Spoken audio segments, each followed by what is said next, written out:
Happy Sunday. Welcome to the Scoop. World Order Hammer Week has concluded. The trial is over, and now it is into deliberations on what the verdict is and what will be rendered. But spicy couple of days, and I'm sure that was not very comfortable for Michigan. So we're going to talk a little about what we know, what we've heard. These things are very secretive, but hey, we always can find out a way to find some information. Also, as always, if you guys enjoy our content, please leave us a like. Click subscribe. Also, click that little alert bell. Hope you guys are having a great Sunday, beautiful day in Ohio. Official visits wrapped up, and we're cranking along into camp season. I mean, this is kind of the meat of the recruiting. Recruiting weekend is over. So nice weekend for Ohio State. Got picked up a commitment. So we'll go over all that. But of course, we lead off with the Michigan Wolverines. Michigan had their 2 day beat down. Friday, the NCAA infractions committee, the compliance officers. Heard a lot of stuff. What is the latest on what is going on in the Michigan case? Well, woke up this morning to a text from my best Michigan source or best NCAA source who I had not bugged on Saturday because I wasn't sure how long things were going to go on Saturday. And secondly, there was a huge UFC cards I was betting, so like I was a little preoccupied. But woke up on Sunday morning, had a text, and it said the hay is in the barn. The Michigan guys look like they've seen a ghost. So, um, I can only imagine that sitting there for 2 days where all because you got to understand, this is basically a presentation. This is a presentation from the investigation arm to the enforcement arm there at the NCAA. And, it's not a trial. It's not, we call it a trial just so people kind of understand the process. You think of it as trial and then ultimately verdict. But it was basically just a 2 day presentation to people that are going to decide the fate of Michigan. And the investigative arm basically went piece by piece through the notice of allegation and walked through everything, every, you're talking about, this is a lot of material 'cause you're talking about six level one violations by Michigan. No, well, a case with one violation takes a lot of time. With two, it takes an inordinate amount of time. With six, it's a crazy amount of detail that they go through. They walk through all 55 games that Michigan pre-scattered. They walk through the master spreadsheet at length. They walk through the Central Michigan affair, including the testimony from Central Michigan regarding what they've done to kind of remediate things with Jake Costner and with McElwain firing both those guys. So um, I think what's really telling is you're not hearing now for the think about this. Connor Stallions is at the thing.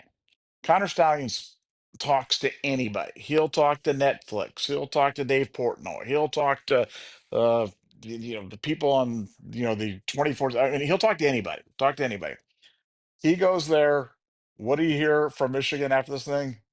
Nothing. You're not hearing, "Oh, it really wasn't that bad. Oh, the NCAA apologized for doing this. Oh, the NCAA is probably not going to issue any penalties at all." You hear nothing. And for for a guy that's been so confident, so cocky, so I'm not sure if that was me on the sideline at Central Michigan, Mr. NCAA investigator, that I go to hundreds of games. I have no idea. uh, it's problematic. It's problematic for them from a standpoint of if they had any hint at all that this was going to be okay, they would have been going off on this. They would have been going, "Oh, this is looking good. Things are looking promising for it." None of that. And when I combine that with I got a text after Friday. I got a text on Sunday morning. Um, I, I think Michigan's cooked. I think Michigan's cooked. I'll be digging more for the specifics of what I think the penalties are going to be. But I think a case like this where the NCAA has basically been backed into a corner. They've lost all their ground on NIL. They've staked out the ground to say, "Hey, we can be the enforcement arm for the rules, for the on the field rules in this new college football reality." That's the ground that they've stuck out. Well, nothing has ever affected more about the rules, the on the field performance, winning and losing than this Michigan scandal. And there's a desperate call out from all the coaches about they want guidelines on NIL. They want rules for for people that break the rules on an NIL. They want swift retribution and penalties. The NCAA is going to make an example out of Michigan on this one because the moment demands it. The other schools demand it. The crime demands the maximum type of punishment, and I think that's exactly what Michigan's going to get.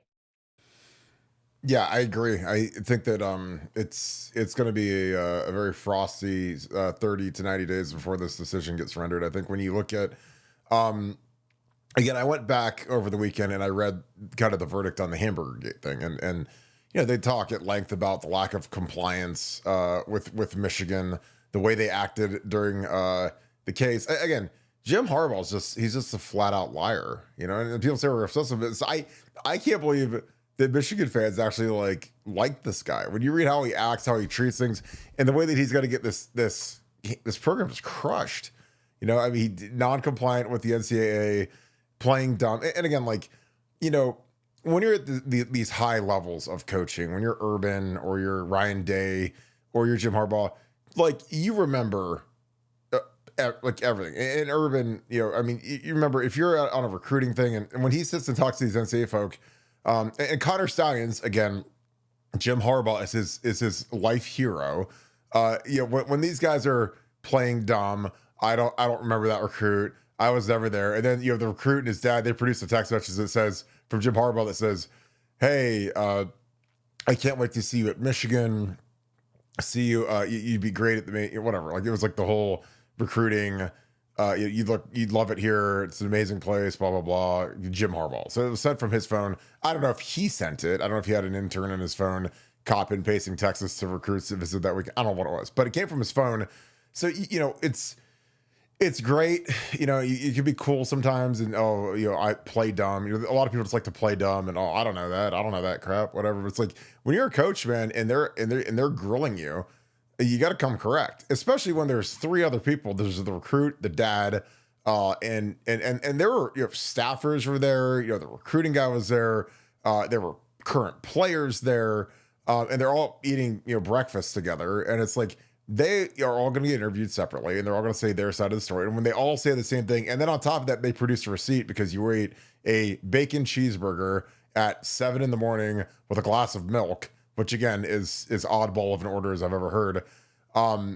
Then it's going to be horrific. So then you compound that by going into the sign stealing, which again is a billion times harder. The COVID stuff, it was brutal. When these kids couldn't visit campus and they couldn't, and teams were trying to skirt the rules, which I thought was insane. Just because these recruits all talk to these recruiting guys and they talk to news people and they talk to other recruits, and so a couple slip ups and all of a sudden it's going to be a pretty open secret that you're hosting recruits. So again, that is just an open, blatant rule breaking, and they got smashed for that. Then you move into the sign stealing, which is 1,000 times worse because this is literally affecting the outcome of games, altering careers. Again, I always feel terrible for Ryan Day, Nina Day, RJ Day, the whole family had to deal with after these losses where they were cheating. So all of a sudden you've got this guy, and he's condoning it. Again, some coaches, and again, if you want to have a short coaching career, you can do the by hook or by crook, mentality where it's I'm going to get it no matter what it takes, and you can't stop me and whatever. And that's great. Congratulations. You want to, one of which games are going to get vacated, and in all likelihood, the championship's going to be gone too. But I just think that when you take that mentality, and again, Jim Harbaugh was at the top of the food chain. He was number one on the depth on the chart, the org chart at Michigan. So when that guy is doing it, and that's the guy that's making $8 million a year, and they made him take a pay cut down to $4 million. When he's making $4 million a year, and that's the tone that he sets in the program, then the entire program is going to follow the exact same path. So that's why Connor Stallions was treated as a hero. I mean, again, this guy figures out a way to steal signs illegally and have people go to games and film the sidelines. And again, it's creative, but it's also totally illegal. I mean, you can also break into the team's facility and go steal their hard drives and look at their film and steal their game plans while you're at it. Cause it's about on the same lines as that. So I think, that's bad enough. And then what they what the that's strange. Try to get Nevada back in here. I apologize. And then what's going on with the NCAA is just absolutely crazy. So it's going to be a very interesting 30 to 90 days. Let me get him back in here. And I don't know how easy I'd be resting. I know that there are some different varying levels of concern with Michigan, but I don't know how you could be proud of a program that, again, when you go through, and again, Spiro's the best because Spiro, he does his investigative stuff, and he can ring off, the basketball program, the football program, the number of suspensions, the number of show causes. Like, we've literally never seen anything like this. And the worst is yet to come. That's the crazy thing.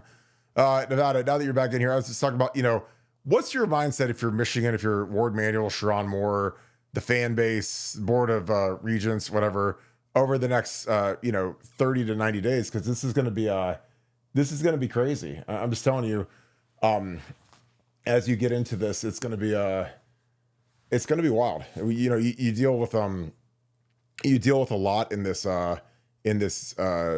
world, and it is nuts. We're getting a ton of super chats, and I'm trying to get Nevada in here. We're having a little snafu, which is weird. Let me try one more time. I think I got him in here. Nevada, can you hear me? You hear? I don't know if we have him. This might just be the Kirk solo show.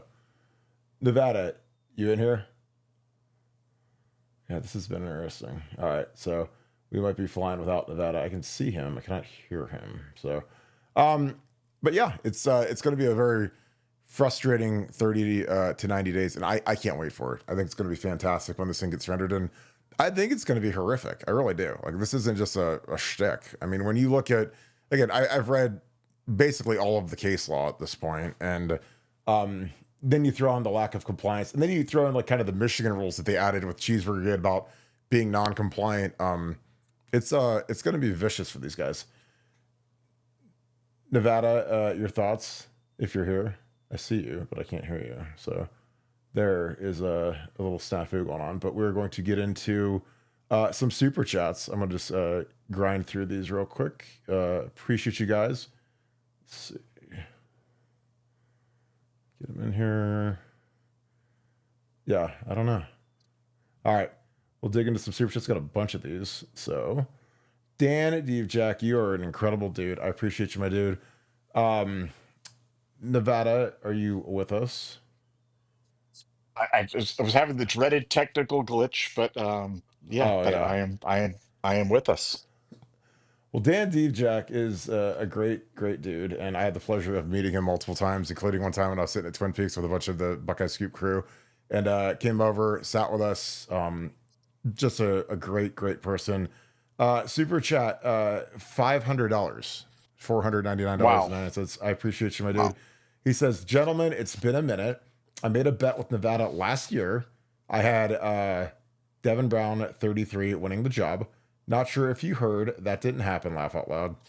Things were tough job-wise most of last year. Now they aren't. I'm truly blessed. I always honor my bets. Here is my 500 for the listening service members and vets. We appreciate that. Again, this goes to pay it forward. The hammer is coming. Go Bucks.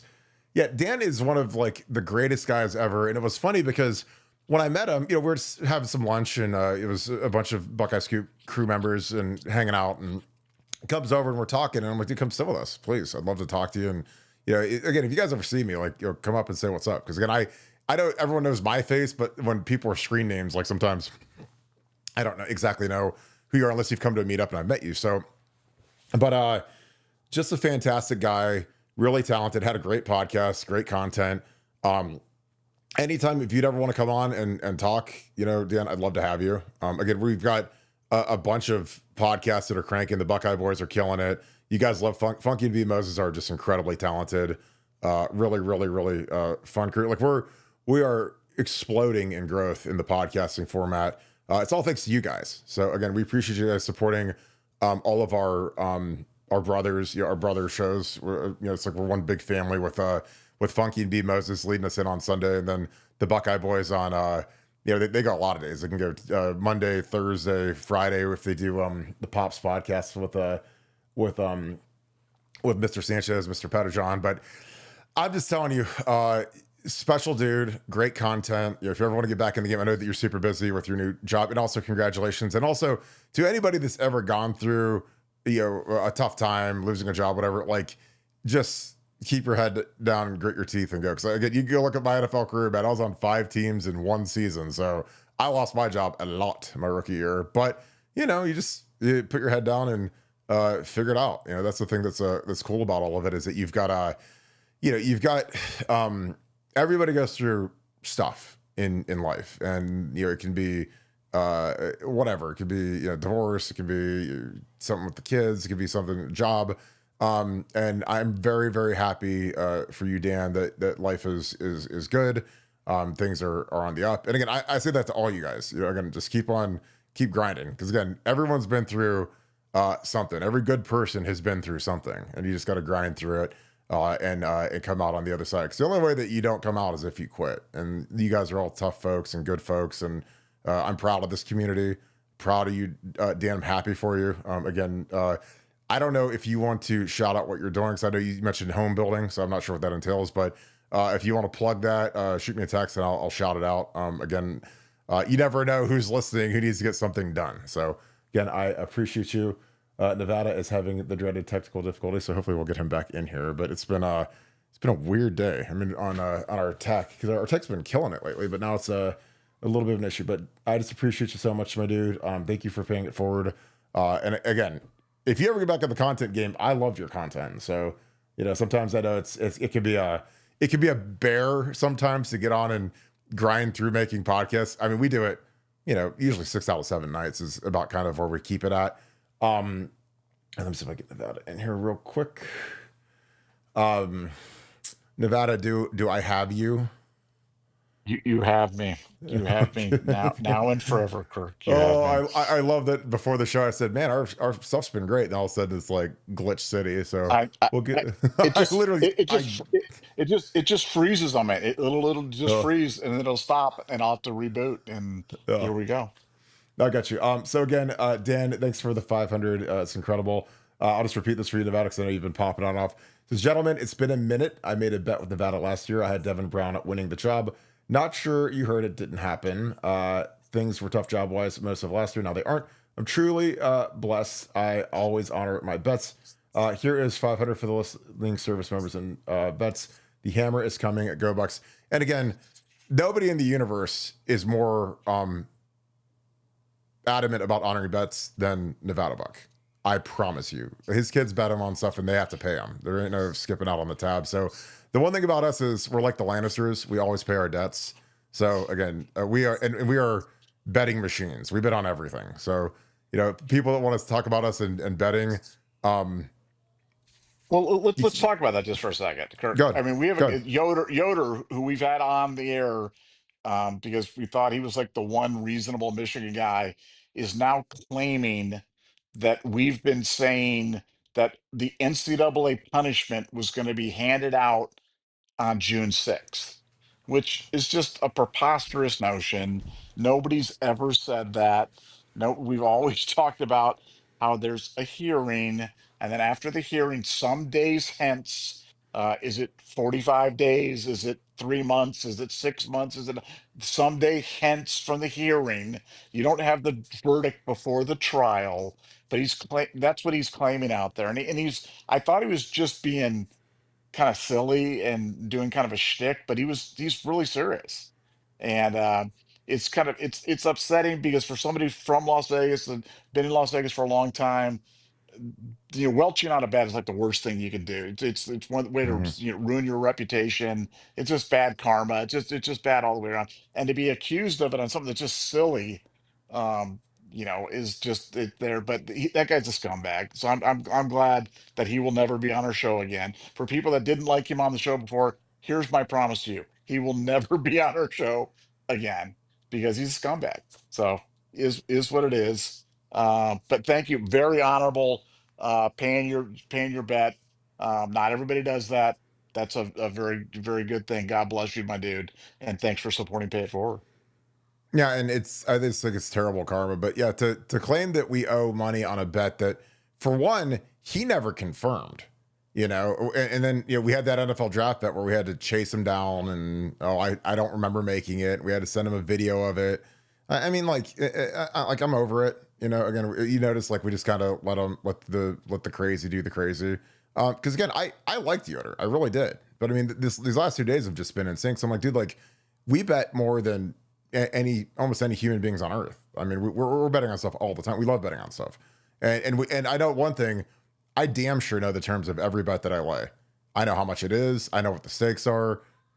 You're not slipping one by on me. So like, when you say that, oh, you owe us on something when the trial, like, I mean, like in the middle of the trial, we're supposed to grade a bet on the verdict.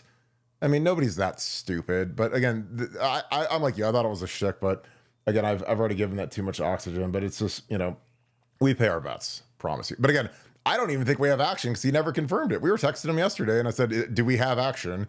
Because if you don't confirm the action, don't expect us to pay if you're not going to say, I confirm the action, period. And again, it's at this point, there is no action because, like, what's the point? Like, he's not going to pay us. So, and he did pay us on the NFL bet because I had to go find video of it, text it to him, waited a week to pay us. So, and again, those are facts. I've got all the documentation. I've got every text message. So again, I don't care at this point because frankly, that level of bet doesn't really move the needle for me. And again, and we don't like chasing our money. Like when Nevada and I bet each other on something, if I lose, I pay him immediately. If he loses, he pays me immediately. That's it. There's no amnesia on this side. All right, Eric Spicer, thanks for the 5. Looking way ahead, but as a Naval Academy grad and lifelong Ohio State fan, I'm ecstatic for OSU versus Navy in 2029. Those games usually end up oddly competitive. I mean, I love Navy because my father-in-law was a naval veteran. So I love Navy. I buy a lot of Navy gear for him. It's a great gift because they had really nice Under Armour Navy stuff. So yeah, I'm excited about that. And again, I love the Naval Academy. I love Army. I hate that we play these teams because they run the triple option, man, and that thing is really hard to go against. And guys are getting their knees chopped. And I love the service academies. I love honoring them. But in 2009, really tight game. In 14, when we had like this, I saw like a graphic that said we had the second least experienced offensive line in the entire country going into that game. We had Daryl Baldwin, who never started a game. Jacoby never started a game. Elfline, I think it started maybe, I don't know if he started versus, I know that he obviously came in for the the Michigan game after Marcus Hall got ejected. And then I don't know if he started the Big Ten championship versus Michigan State. I felt like Marcus played the Orange Bowl versus Clemson. Then you had Jacoby hadn't started a game, Billy Price hadn't started a game, and then Taylor was the guy that had he started the entire year in 2013. But that wasn't fun. And Connor Stein's on that sideline, and magically they knew every play we were running. So shock of shocks. But it was I love the service academies. I love them. I hate playing. And so does Urban. Urban used to bemoan playing those schools because they're so hard to go against because nobody runs the triple option, and you really worry about your star players getting hurt because they chop block. That's kind of the signature to the triple option is they've got their 265 pound, 270 pound offensive linemen, and they cut you. They cut the crap out of you, and that's not fun to go against. And you worry about if you have a like a Joey Bosa. Joey Bosa went against that, and he's getting chopped every play. Like that'd drive me crazy if I was a head coach or a D-line coach. And I know Urban didn't like playing the service academies because they're really, really hard to go against, and they're really good. I mean, you'll see them run it up on some of these teams that they're not disciplined on defense. They're not tough on defense. So I don't know. Like it's great, and I hope I'd love to take my father-in-law to that game. I'm gonna request that one because it would be really fun to see him up in the shoe to see Ohio State play Navy. But I'm with you, man. I was at that 09 game, and it was tight, and that 14 game wasn't fun. So yeah, and we played Army recently. I don't know if it was in the last 5 or 6 years, but those games, they're not fun to go against. Nevada, Eric, I appreciate you, my friend. Thanks for the 5. He says, looking way ahead, but as a Naval Academy grad, and again, I thank you for your service. and lifelong OSU fan, I'm ecstatic for OSU versus Navy in 2029. This game's usually end up highly competitive, which I hate geeking out on a game like that. But Nevada, what are your thoughts? Yeah, my thoughts pretty much mirror yours. Love the academies. Have nothing but respect for the academy. Being an Air Force brat myself, hate the games because you can't. I like to hate the opponent, and I like all the service guys. I mean, Army, Air Force, Coast Yeah, Guard, Navy. I'm a fan. And I really like to hate the opponent. I really, yeah. I'm with you. I don't like the just slap dapping with them after the game or doing whatever, or, whatever happens. And that's not me. I've always hated the opponents that I played against and wasn't interested in hanging out with them at any point in time. Um, Feel completely opposite about the service academy guys. So I think those are tough games to play stylistically, as you point out. I think it's just tough to build up that kind of good anger that you need to get into opponent. And when you beat them, hey, you just beat Air Force, Army, or Navy, or whatever, and heaven forbid it's close, or heaven forbid you lose to them like we did in the Liberty, I think it was Liberty Bowl to Air Force or whatever it was. I mean, you Mhm. still think about that stuff 30, 40 years later. So not a lot of upside, lots of downside, and not crazy about those games.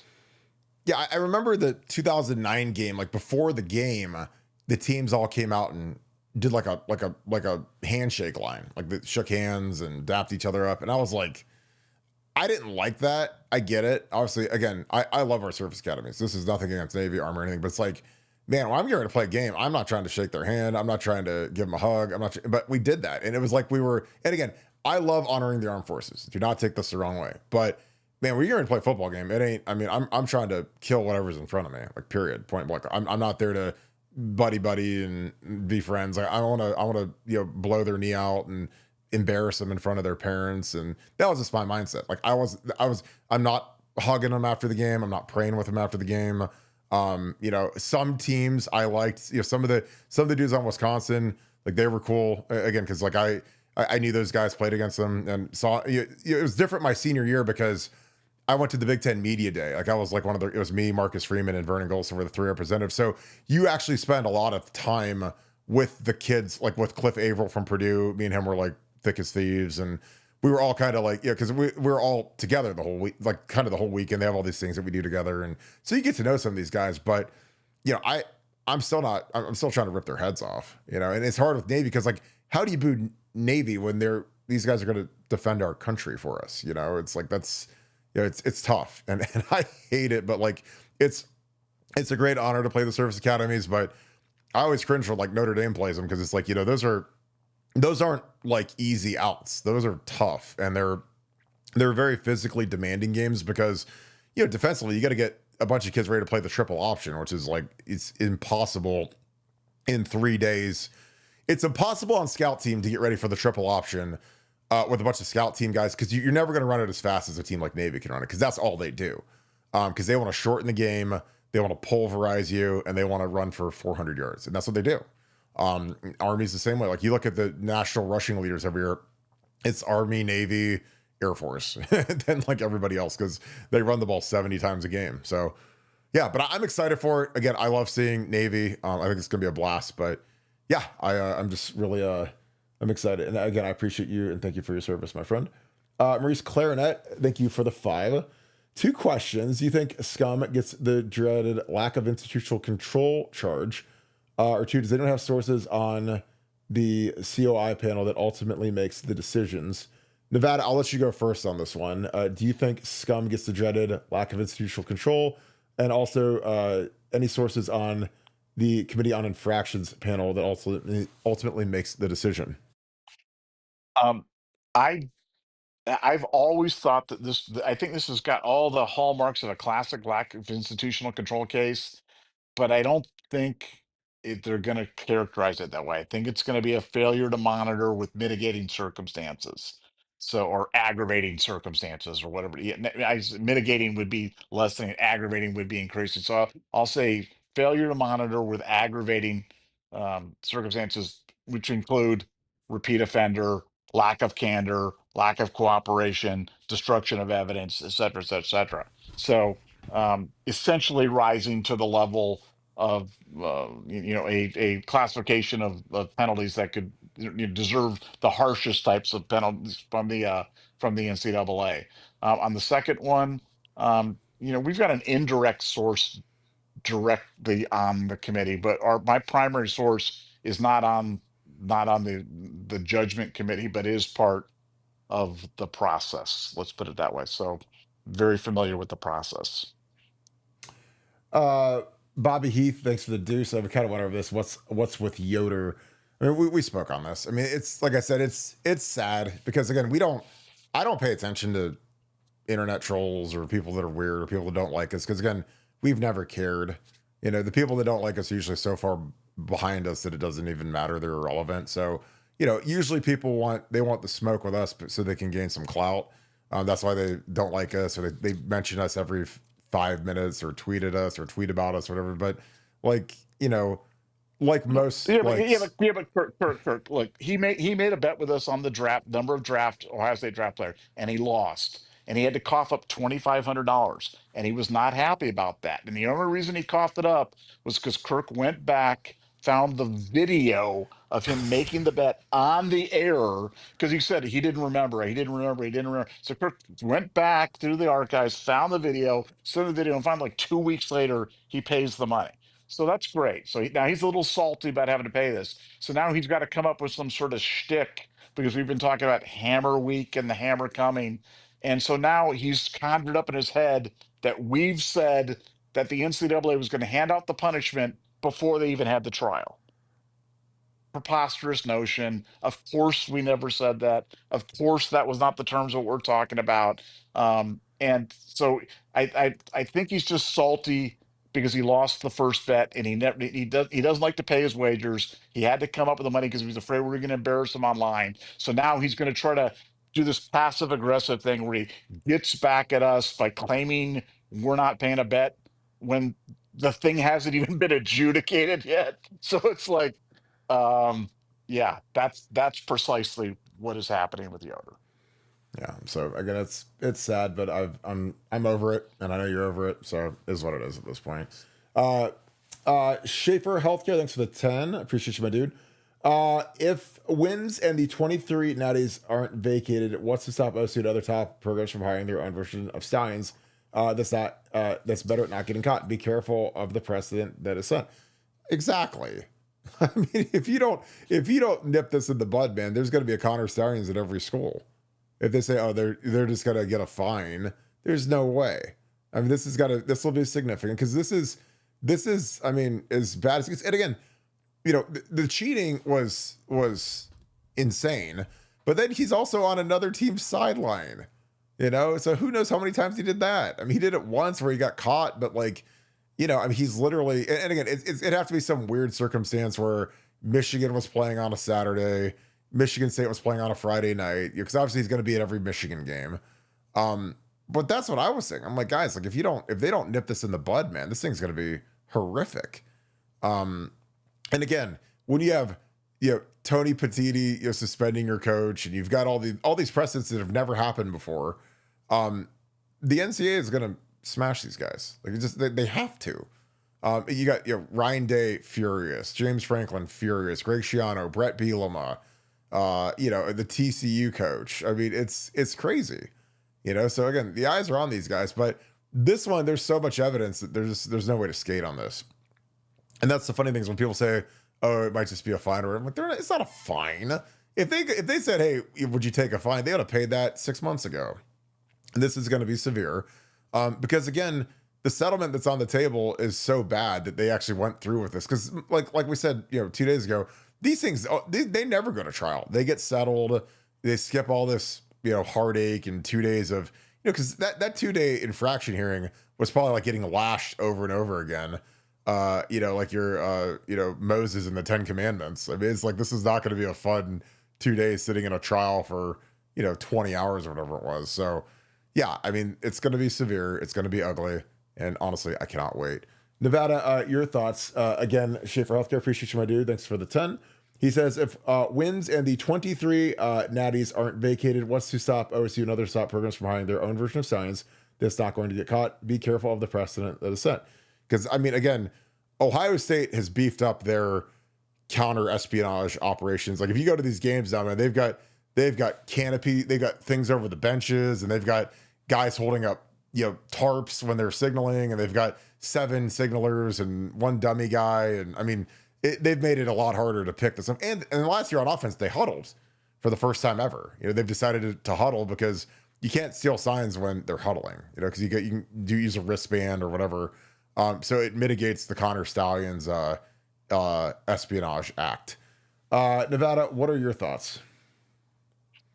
Well, I think, obviously there's a will, there's a way. There's always ways to get it from the opposite sideline because you have to show the signals to the players on the field. And anything that's being shown to the players in the field can be taken from other people. So they've got to they've got to nip this in the bud.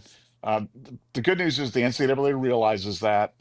The bad news for Michigan is that, you know, while the NCAA is fighting for their very survival, and they're talking about how the one area that they can police is stuff that protects the integrity of the game.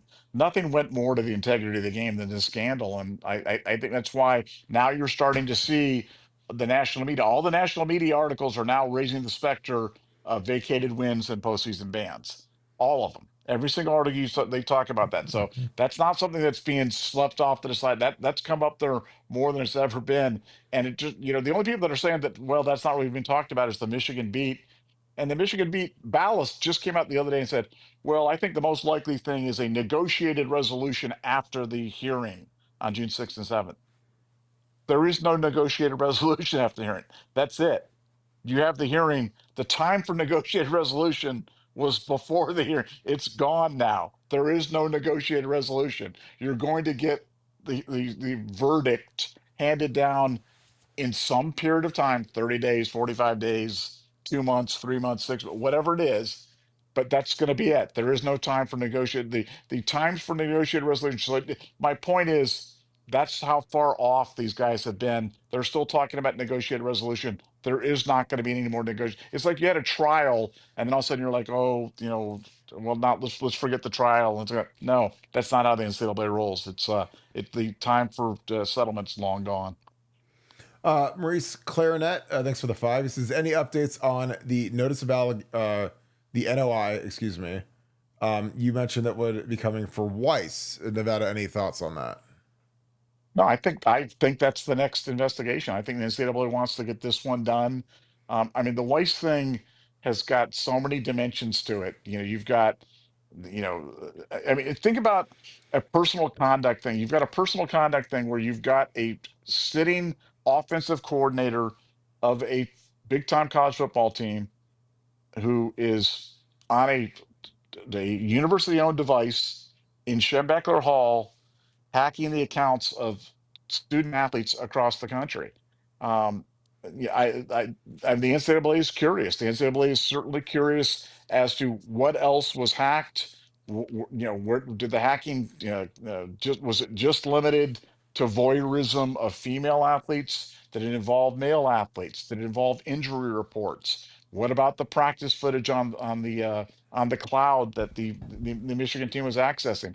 I mean, there are a lot of elements to it. I think the NCAA they only have so much bandwidth. You have to remember the NCAA, it's not like it's the FBI or the Department of Justice where they've got 7,000 lawyers and 600,000 investigators. It's relative when you strip it right down, it's a very small investigative arm. So I think they're just trying to get their arms around these cheeseburger gate they got adjudicated. Now they've got the second one that has gone all the way to the trial. I think the third one will be Weiss, and I think the fourth one's going to be gambling. So I think we're going to be hearing about Michigan for quite some time.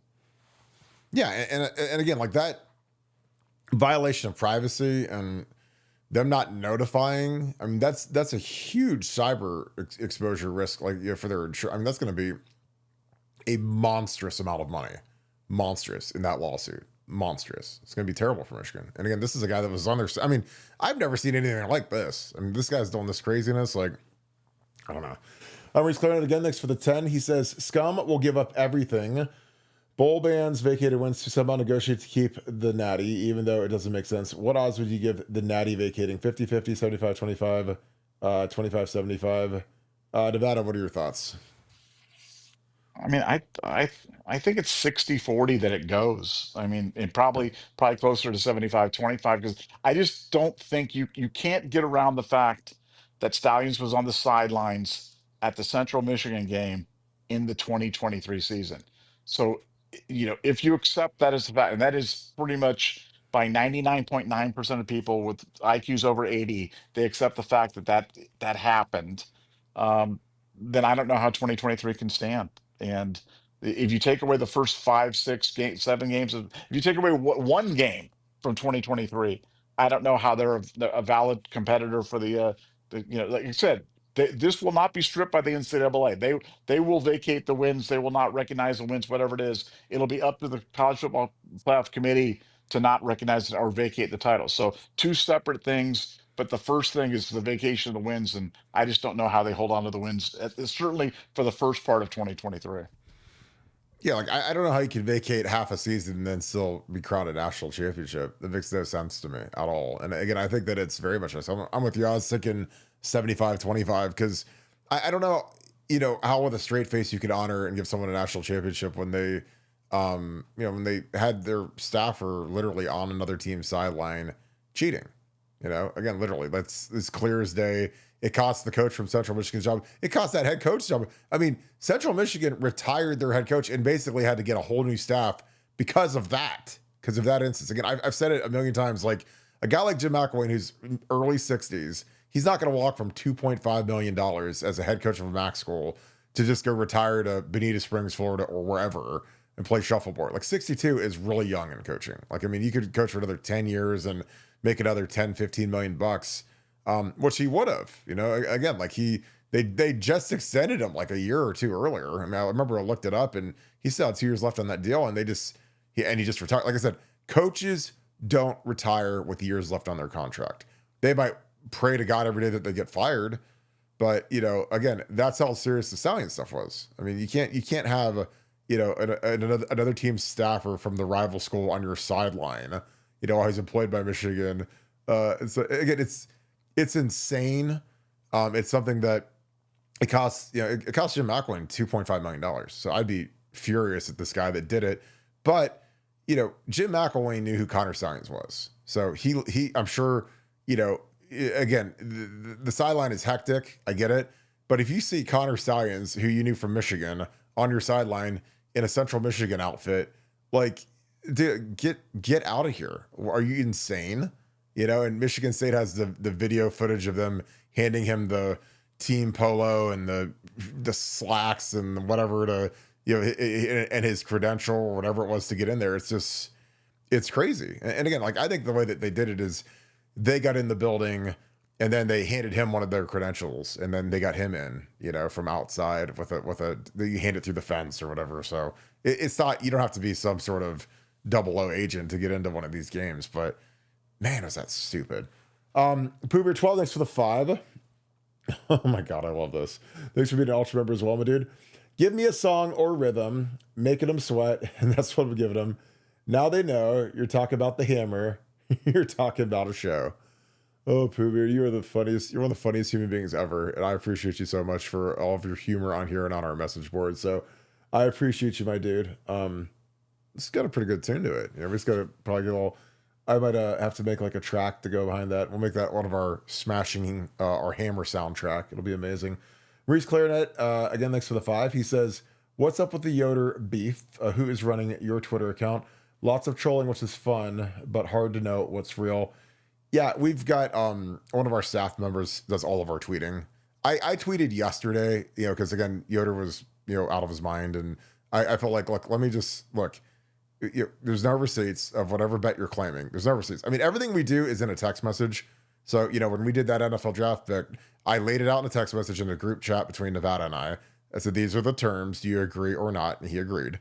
And then there's no evidence anywhere of a bet that says that we'd pay by Jesus, because it's the dumbest thing I've ever heard in my life. Like, yes, we're gonna pay before the verdict is even read, before the trial even starts. We're gonna give you money based upon the bet. And again, we don't have a bet with Yoder because he never confirmed the action. Like if I send the terms and you don't confirm it, there's no bet. And I asked him No, yesterday if he wanted the action. but Kurt, but Huh. Kurt, the original bet was made back in January, Yeah, and it January was 1st. will January 1st. Will Michigan have to vacate any games as a result of this scandal? And there was a $500 bet with him that we said that he would have to vacate at least one game would be vacated. That's the bet. Now he's come back and said, "Oh, you said it would happen by June, like that we put some sort of date on it," which is, I mean, come on. You guys know, you guys listen to the show. Would we ever put a date by which this was going to, like, come on. Like, it's just silly. And I know where it's going. Like I said, he got embarrassed losing the bet before. I think it probably hurt him financially a little bit. And he wants to try to lash back. And so he's trying this silly campaign that we're not going to pay. Dude, I would take all of that. I'd say it right now. I'll take $100,000, Yoder, and I'll put it up in an escrow. You can put up escrow that Michigan has to vacate at least one game when the NCAA issues their ruling on this. Do you want that action? If you do, contact me and we'll put the money up. So that's how confident I am. I'm not worried about $500 on this stupid bet. But yeah, he's trying for some little internet glory with something claiming we put a date on it, which is how would we have put a date on it back in January when in January we didn't even know when the hearing was going to be? I mean, this whole thing kind of jumps the logic train. But anyway, Uh, rant yeah. over. Yeah. I mean, the one thing that we know is like we don't bet on the timing of the legal system because the wheels of justice are very slow, very slow. So there's no timeline. It's just when the verdict is rendered, we will grade the bet. And if they don't vacate any games at all, then we lose. And again, he never confirmed our action. I asked him yesterday. I was like, do we have action? If you don't say yes, then there's no action. I mean, he has $500 with Funky, which isn't Nevada or Kirk. But so again, I'm just like, well, like sometimes you miss out on a bet because this would be free money for us, but 100 grand, I mean, put it up in escrow because we got it. Do you? Ranjit, sorry, thank you for the 5. Appreciate you, RJ. Oh, make sure. Okay, so I'm gonna shut it in this any. Thank you for the 5. What kinds of things would you do in terms of offensive game planning to help Julian Sain succeed as a first-time starting quarterback, especially opening versus Texas? That is a great question. Nevada, I'll let you go first on this because I'll probably be long-winded and I want to make sure you get yours out of the way. Yeah, mine would be really simple. I would just be like, you know, something. You don't have to make any big throw. You don't have to force it into coverage. Just take what they give you. Just look for the open guy. If that's James Peoples flaring out of the backfield, if that's Max Clare as the safety valve, if that's, you know, if you like the matchup, just you let her rip. But I would make it easy on him. I'd get him started with some easy throws, maybe a wide receiver screen, something to kind of keep the other team honest, get him the vision of seeing, the ball leave his hand and somebody else catch it and run with it. But I would just, I think that little fact there was the single biggest difference for Will Howard was that they convinced him, they were able to rewire his brain from his time at Kansas State to, you don't have to make the hero throw. This is not high school anymore, Julian. You don't have to make the big play. Just keep the chains moving, keep the ball moving, and if you check it down 30 times again, that's totally fine with us. Just you'll get your rhythm. You'll find it, and you'll let it go when you need to. But just make the safe play, keep the ball out of harm's way. That's what I would do with Julian, and a great running game and outlets to the tight end and the running backs, just the best antidote at all for a young quarterback. And so I'd lean into those guys as well. I mean, I screens, tunnel screens to JJ, screens to James Peoples. I love easy throws, short throws, high percentage throws, especially early in the game to get them in rhythm. Get the ball out early for the O line. This is the best D line we're gonna see. I mean, their one defensive end is excellent. The guy that sadly beat out JJ's freshman of the year, really good player. So again, Ethan Oniano's making his first start at Ohio State, so I want to protect him a little bit. Austin Sourville's making his first start so I want to protect my tackles a little bit, because they're out on the edge versus really good rushers and get the ball out quick, 3-step, rip it. They're not going to be able to cover JJ or Brandon Ennis or Carnell or Max Clare. So you don't have to be a hero. Like, again, that's the biggest thing with a quarterback is lean on James Peoples, lean on the O-line, lean on your tight end, and just don't do anything stupid. Like, don't hold the ball too long. Don't turn it over. Don't throw it to the other team. If in doubt, don't. And again, I'm not trying to go to Jim Trestle on you, but a throwaway is way better than trying to force something in there in tight coverage. But like I said, I think James Peoples is going to be an absolute rocket ship superstar this year. So lean on him a lot. Lean on that O-line.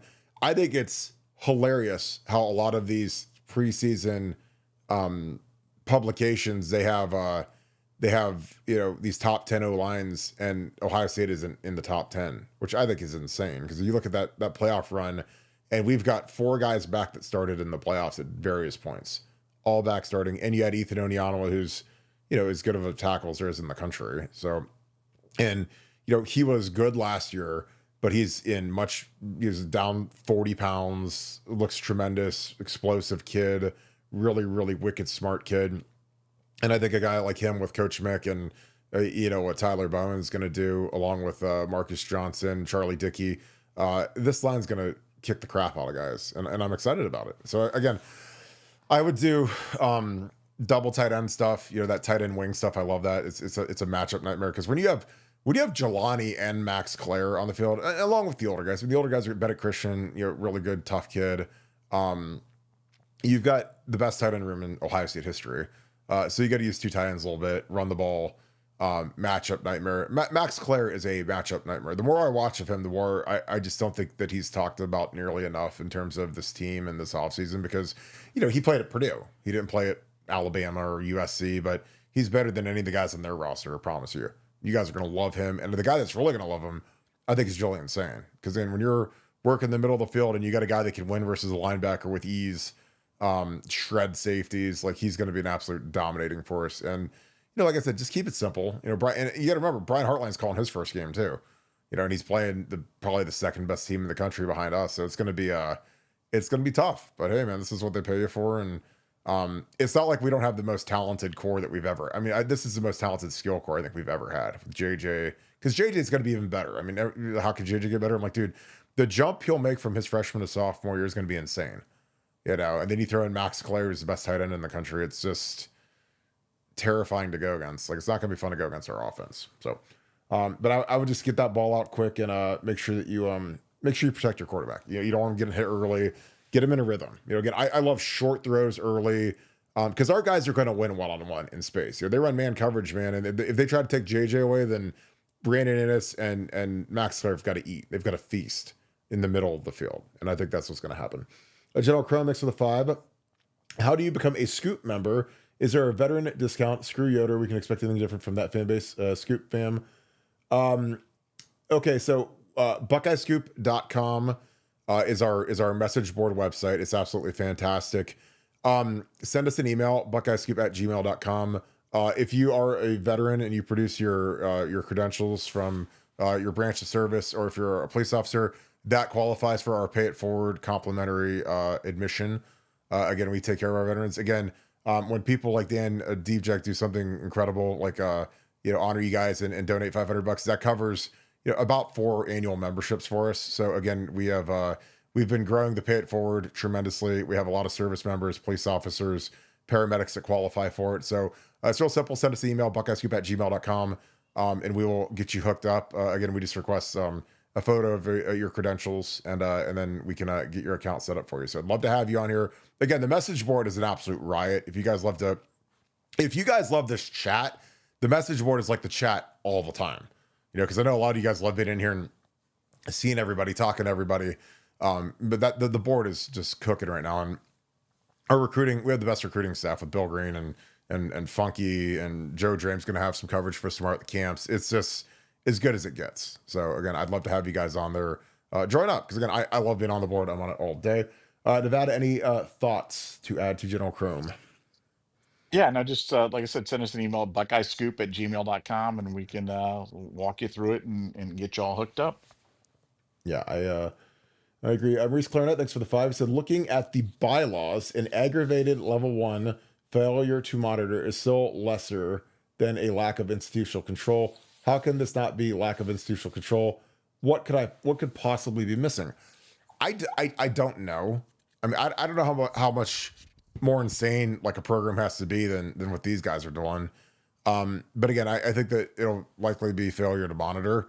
But like I said, it's when you're just blatantly insubordinate in this whole trial, and you break rules, and then you just keep breaking rules, and then you get smashed for the hamburger gate, and then you keep breaking rules. I don't know what else it takes, because that seems like that's completely out of control. Again, I don't know how the athletic director has a job at this point.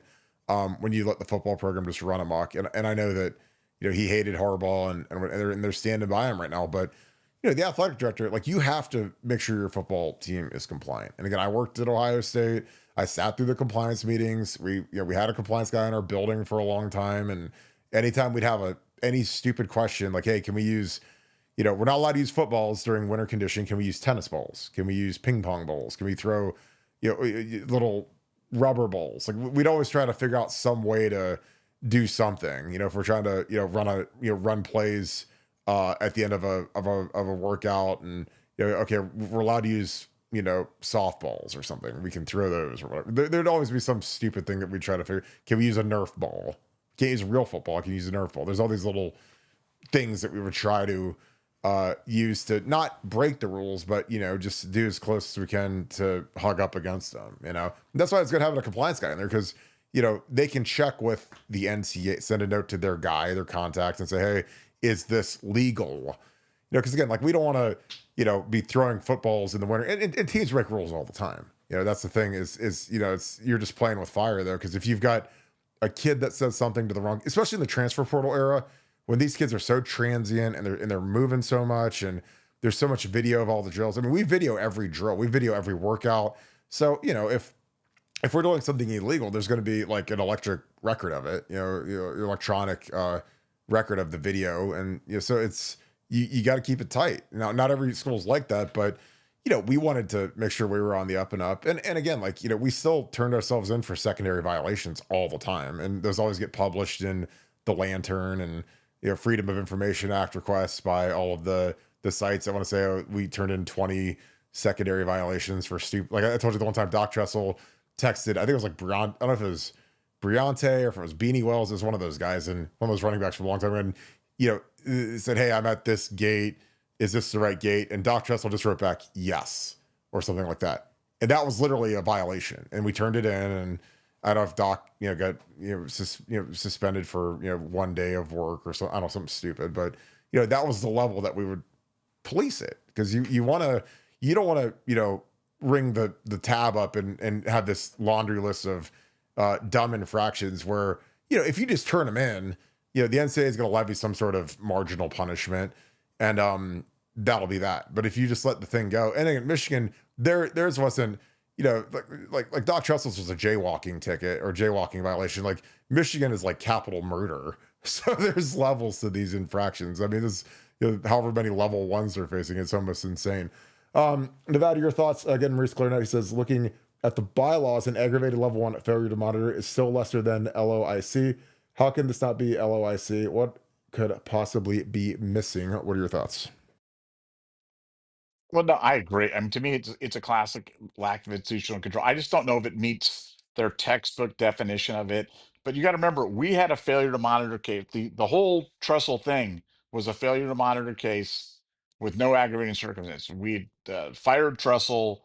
We had self-reported the entire thing. The entire thing came from us, from a internal review of our documents, um, and we still had vacated wins and a bowl ban that went along with the other sundry items on this. This is an aggravated failure to monitor, where they've done none of those things. So, for Michigan, I think it's probably a distinction without a difference. And it might end up being an LOICK. I'm strictly speculating on it in terms of what I'm hearing. I think it's an aggravated failure to monitor. Um, but those come with all the goodies. What do we want? If we're honest with ourselves, but what do we want? We want vacated wins and postseason bans, and I think that the aggravated failure to monitor puts them squarely in line to get both of those things. Yeah, vacated national championship because when you've got a guy cheating for half the season, like there's no way you can honor that. There's just no way. Um, Amel Hernandez, thank you for the 10. Appreciate you, my friend. Walk us all through, quote, what's left before penalties are levied, please. My research shows 11 violations, including 6 or 7 level 1, and 8 to 12 weeks to hand it down. Could it happen sooner? Nevada, I'll let you go first on this, and then I'll go after you. Yeah, I mean, it could happen sooner. It could happen later. Spiro points out that with recent NCAA decisions, they've taken 3 months, 5 months, 9 months. I mean, it takes time in terms of this stuff. So I'd always been told 6 to 8 weeks hence that it would happen. Um, but again, time, one of my favorite sayings on Buckeye Scoop is timing these things is always dicey. It's hard enough to be right, let alone be right and then try to get the timing exactly right. But I think the NCAA wants to take the same approach. I think they want to be really careful because this is the decision that they're gonna slam Michigan, and ultimately Michigan is gonna threaten, does this pass legal muster? And have they been thoughtful? And one way to demonstrate thoughtfulness in terms of a decision and in terms of a process is to take your time, dot your I's, cross your T's. And again, from a very selfish standpoint, I want this to go as long as possible. And I'm not talking just from a commerce and business standpoint.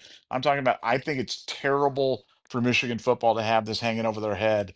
And I love the fact that this could get punted in terms of, so that yeah, I love them to not, you know, self-impose for 2025 because that means that they'll be gone in 2026 and 2027. And I want this thing to be gone as long as possible for them. I think the smartest thing they could have done and the thing that would have been the thing that would have hurt my feelings the most would have been if they'd have self-imposed last year, because I knew they were going to suck. Everybody knew they were going to suck.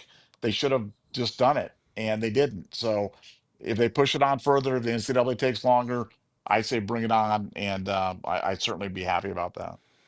Yeah, I agree. Like I had no idea why they didn't just do a bowl ban last year when they were they were horrific. They're terrible. I mean, they had one of the worst years in school history, and they win a meaningless game versus depleted Alabama team. And I just like I said, I've questioned everything about what's running and going up there, but I would have again, especially you got this Underwood kid you're paying all this money to. It's like you having this stench, this giant like toxic waste cloud hanging over your football program. Dude, it sucks. Like I said, I live this. I have a unique perspective more so than anybody, I guess, that's in media at this point because I lived the Trestle stuff. I lived going to the Woody every day, getting texts from all the media folks about, this is what we're hearing, and this is the George Dorman article is going to drop any day now, and we were waiting for that for like weeks. And then all of a sudden they fired Tress, and they released the article that night, how deep it went, which is a complete joke and a hit piece, but he got his minute and a half of fame, which was hilarious. And then and again, it's like his sources were like guys that were in prison, guys were in jail, and all these reputable folks. And but I was living it. I was in the football building every day, and I'm getting crazy texts and Bino Cook saying Urban Meyer is going to be the head coach in 2012. Like that was like in like April or May, like just random as can be. So it sucked because we didn't know what was going to happen. Like again, we lived with the the Sugar Bowl thing where Terrell Pryor and all those guys, they were suspended, but they weren't suspended for that game, which I was like, so we get our whole team basically versus Arkansas, because again, Arkansas would have ran us if we had to start Joe Bowserman at quarterback, and they knew that, and so it was one of those weird issues where I've never seen like a postponed suspension, but they just do that. When it comes to the money of college football and the Sugar Bowl committee, and they would have picked us to be in that game if we wouldn't have had Terrell, because we would have gotten killed. And not to mention our fans wouldn't have come out the way that they did. And instead we ended up winning it. So yeah, I don't bet on timing of the legal system, because again, when you've how the legal system works, and this would be like on any major trial, the OJ trial, the Diddy trial, like you don't know how long it's going to go. You don't know if things are going to change, if they're going to retry something, if there's going to be new evidence. It's just, it's impossible to know. And then when they have to render the verdict, it's like, well, I mean, it says 30 to 90 days, but are they going to bring, charges on Weiss? I mean, I'd bet. I mean, the Weiss stuff is horrific, heinous. Again, as low as a human being as you could be is to invade, some young female's privacy. I mean, that's insane. And that was your offensive coordinator, and he did it for years on your grounds, on your watch, on his Michigan computer. And that's crazy. So, yeah, like it's going to be interesting. But like I said, the timing, nobody knows except for the infractions committee, because they got to go, and then they got to go write this thing out. This thing's going to be 10 pages of documentation and evidence and everything else. Like it's not an easy process, and once they finally get to it. All right, Nevada, great show tonight. Any final thoughts? We're gonna have to sing up. We got to talk about Favor Key. Oh, We had great call. We had a we, commitment today. Favor Akey from Delaware, Ohio, baby. Shout out Delaware. Let's go. Nevada, what are your thoughts on Favor Akey? I was good. That's a good get for them. That's a good get. It's a guy that they wanted. The 4-star running back out of Delaware. Good looking back and do a lot of things. I don't think people are as excited about this one as I am. I think he's a really good back. I mean, I think the difference between the big time national backs and a back like Favor, they're just not that much difference. I mean, if you put this guy and you had their tape and you didn't know their names and you just asked them to watch it, I think it's virtually indistinguishable, but I think he's a great player. He can play on either side of the ball, can catch the ball, but can block. Um, fast breakaway speed, power to break through tackles. So no, I like him a lot. Was excited about him. I know he was a guy that was high up on Ohio State's board, and they're excited to have him, and so am I. Yeah, I think that for what I love when we take Ohio kids, and Ohio kid gets to live out his dream. He's from Delaware, which is real close to Columbus. Obviously, he's north of Columbus, the Lewis Center area. He is he's a really good player, great kid. Like I said, I think that I don't know if a stigma is the right word, but when we get a kid from a local kid, I mean this a kid from Columbus or whatever.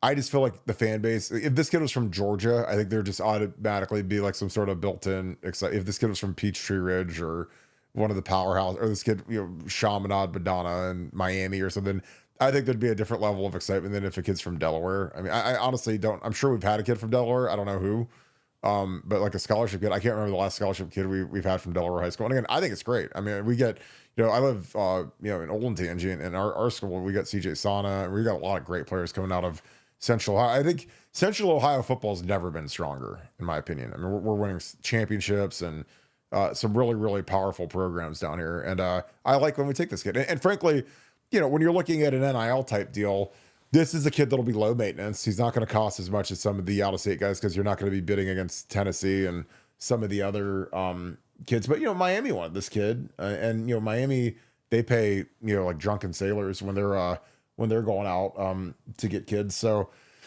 I don't know. Like I said, I think that this kid's got a lot of upside, but running back it's a tough gig, man, because it is crowded. And the thing about what we do is we've got some excellent players in the pipeline. That room is absolutely loaded. So I don't know. Like I think that there's if this kid was from Georgia or Florida, I think there'd be more excitement. But I love Ohio kids, and it's like I tell you, like, when you're the Ohio kid and you get the offer from Ohio State and you go there, it is literally the ultimate double-edged sword, because, you don't want to be a bust and be from Ohio. That's always everyone's fear when they come here, because it's tough. And again, I think that drives some kids to be great. Like a kid, like I talk to Pat offline about this all the time. Like Pat was a kid that, there were probably a lot of people in his hometown that didn't think he deserved an Ohio State offer. And he went out and won the Remington Award and was a multiple-time All-American, All Big Ten, high draft pick, great player, still playing in the league.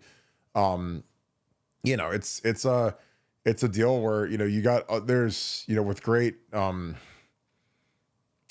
a great offer, like an Ohio State offer, and you're from, your hometown or whatever, there's a lot of expectations, and you want to be the guy that makes it, and you make the hometown proud, and you're deserving of the offer. Because again, there's a lot of guys that are from Ohio that don't make it, or for whatever reason, and a lot of them just aren't good enough to play there.